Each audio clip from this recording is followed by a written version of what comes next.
Component automobile आपकी car के लिए एक ऐसा नाम जो आपकी कार को आधुनिक रूप से रिपेयरिंग, डेंटिंग, पेंटिंग और सर्विस दे। फिर चाहे आपकी कार मारुति सुजुकी हो, हुंडई, टाटा, महिंद्रा, टोयोटा या फिर होंडा हो, आपकी कार के लिए आधुनिकता और विश्वसनीयता का बस एक ही नाम, component automobile. Component automobile sale, purchase, service, spares, car washing, Khoranj जिला हमीरपुर। Phone number 8219466867।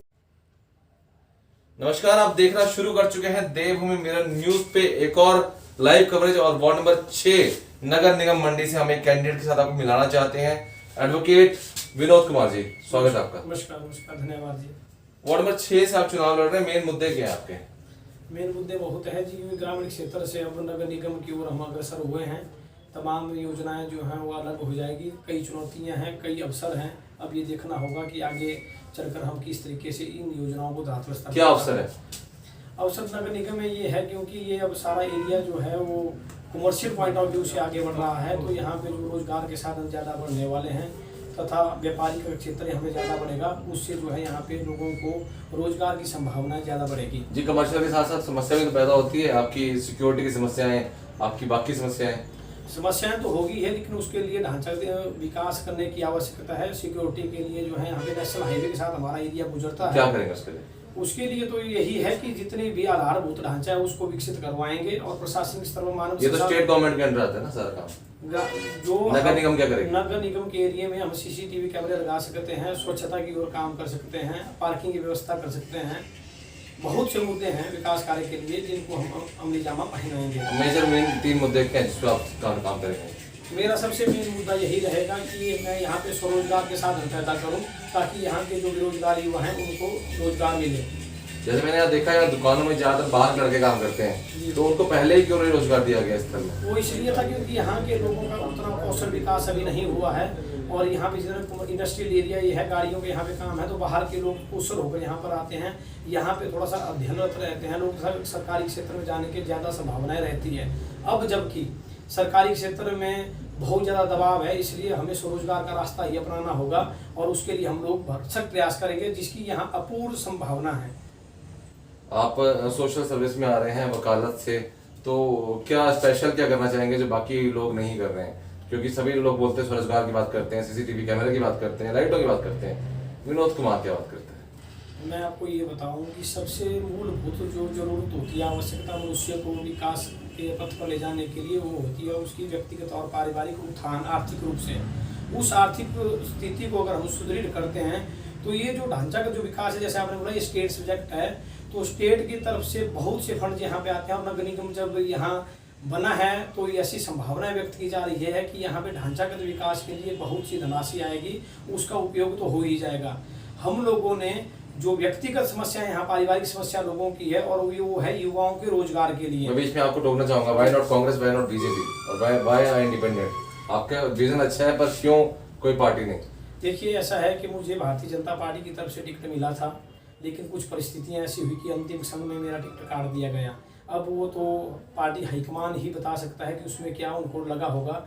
हम तो आपके आपसी क्लेश की बात नहीं की जा रही, बातचीत की जा रही है क्यों ना भारतीय जनता पार्टी का कैंडिडेट और क्यों ना कांग्रेस का कैंडिडेट? देखिए, धरातल स्तर पर जो हमारे चुनाव होते हैं, ये महात्मा गांधी का देश रहा हुआ है और यहाँ पे स्वराज की परिकल्पना की गई थी। तो धरातल स्तर पार्टी का एक राष्ट्रीय स्तर का विजन होता है। धरातल स्तर की जो हमारी मूलभूत जो जरूरतें होती है, आवश्यकता होती है, उसके लिए धरातल स्तर के लोगों को ही उसका ज्ञान होता है।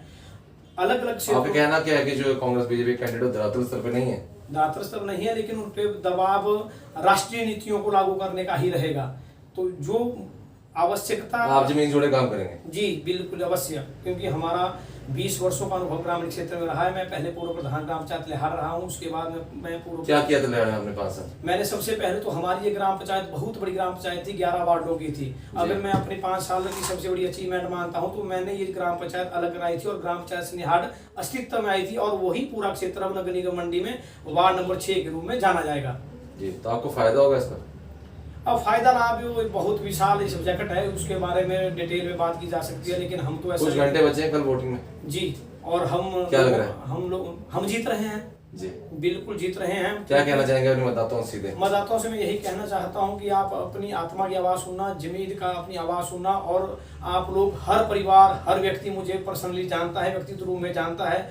जब मैं बिल्कुल नौजवान युवा था तब आपने मेरे को प्रधान के रूप में चुना, उसके बाद वार्ड पंचायत समिति के सदस्य के रूप में आपने मुझे चुना, और अब जब ये नई चुनौती हमारे सामने पेश आई है, उसके लिए अगर आप हमें अवसर प्रदान करेंगे तो मैं अपने अनुभव को शहरी निकाय के क्षेत्र में ले जाऊंगा और आप लोगों के विकास में मैं कोई कमी नहीं छोड़ूंगा।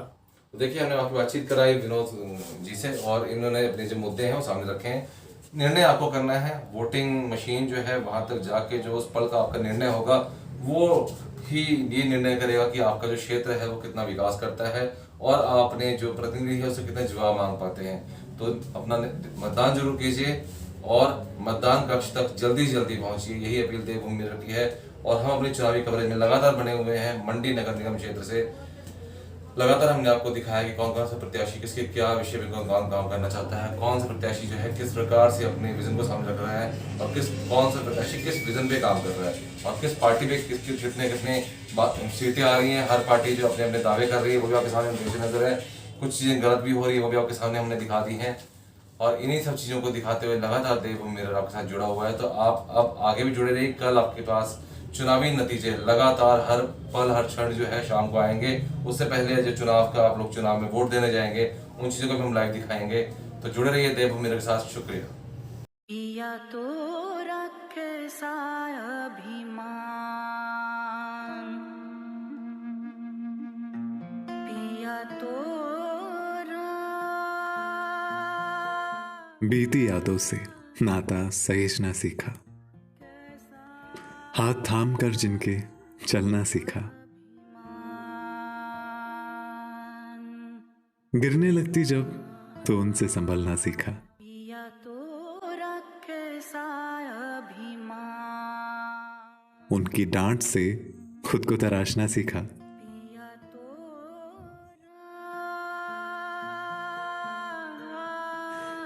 घर से दूर होकर भी दिल को हमेशा यह एहसास रहता है, उनका प्यार और फिक्र हमेशा मेरे साथ रहता है।